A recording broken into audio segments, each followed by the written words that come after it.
ഉഗ്രസേനപുത്രനായ കംസൻ തൻ്റെ പ്രിയ സഹോദരിയായ ദേവകിയെ മധുരാധിപനായ ശൂരസേനന്റെ പുത്രനായ വസുദേവർക്ക് വിവാഹം ചെയ്തു കൊടുക്കുവാൻ തീരുമാനിച്ചു. വളരെ ആർഭാടത്തോടുകൂടിയായിരുന്നു ആ വിവാഹം നടത്തപ്പെട്ടത്. നവദമ്പതിമാരുടെ രഥത്തിന്റെ സാരഥി കംസൻ തന്നെയായിരുന്നു.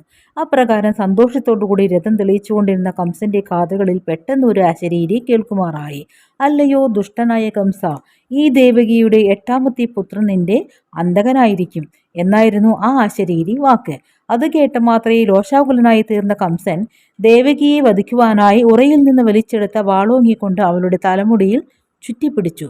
അതുകണ്ട് പരിഭ്രാന്തി പൂണ്ട വസുദേവർ കംസന്റെ ശോകം അടക്കുവാനായി പല പല സാന്ത്വന വാക്കുകളും പറഞ്ഞു നോക്കി.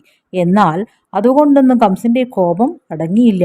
ഒടുവിൽ ദേവകി പ്രസവിക്കുന്ന ഓരോ കുഞ്ഞിനെയും കംസന് സമർപ്പിച്ചു കൊള്ളാമെന്ന വസുദേവരുടെ ശബ്ദം കേട്ട് ക്രോധം തൽക്കാലം ശമിച്ച് കംസൻ ദമ്പതികളെ വിട്ടയച്ച് സ്വഗൃഹത്തിലേക്ക് പോയി.